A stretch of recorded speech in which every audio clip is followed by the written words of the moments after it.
एक व्यक्ति ने दुनिया का समस्त ज्ञान अर्जित कर उसने सोचा कि हम दुनिया के आने वाली पीढ़ियों को, ताकि आने वाली पीढ़ियां हमें जीवन भर याद रखें। उन्होंने ऐसा किया भी। दुनिया के अंदर भ्रमण करना शुरू कर दिया। उनसे जो कुछ भी सीखने को मिला, हर बात को उन्होंने सीखा। सीखने के बाद एक किताब को तैयार करी, और तैयार करके देखा तो क्या देखा कि एक किताब बहुत मोटी हो चुकी थी, क्योंकि दुनिया का ज्ञान था। फिर उन्होंने एक निर्णय लिया कि इतनी मोटी किताब को हर कोई व्यक्ति तो पढ़ नहीं सकता। तो फिर उन्होंने एक डिसीजन लिया कि इसमें से कुछ ज्ञान को हम कम करते हैं। निकाल करके एक छोटा सा चैप्टर तैयार किया। तो देखा उन्हें इस बात से बड़ी दुख हुआ कि जो छोटा चैप्टर तैयार किए थे उसमें बहुत से लोगों की बातें कट रही थी। इस बात से उन्होंने निराशा होकर के अपने पुराने मित्र से मिलने उसके गांव पहुंच गए। और देखा तो क्या देखा, घंटों घंटों तक खेतों के अंदर काम कर रहे हैं।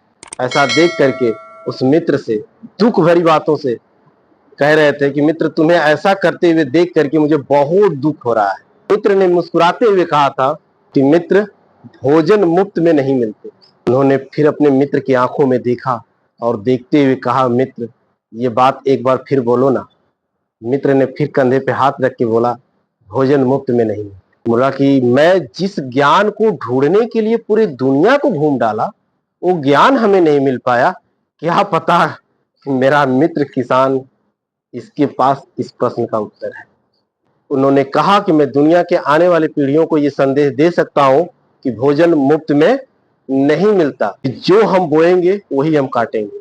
अर्थात बिना कुछ किए लोग सफलता पाने की चाह रखते हैं कि हम सफल हो जाएं। हम सफल क्यों नहीं हो पा रहे हैं?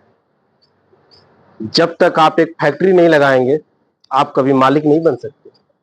जब तक आप पढ़ेंगे नहीं, तब तक आप एक अच्छा विद्यार्थी नहीं बन सकते। जब तक आप खेती नहीं करेंगे, तब तक आप अनाज उगा नहीं सकते। भोजन मुफ्त में नहीं मिलता।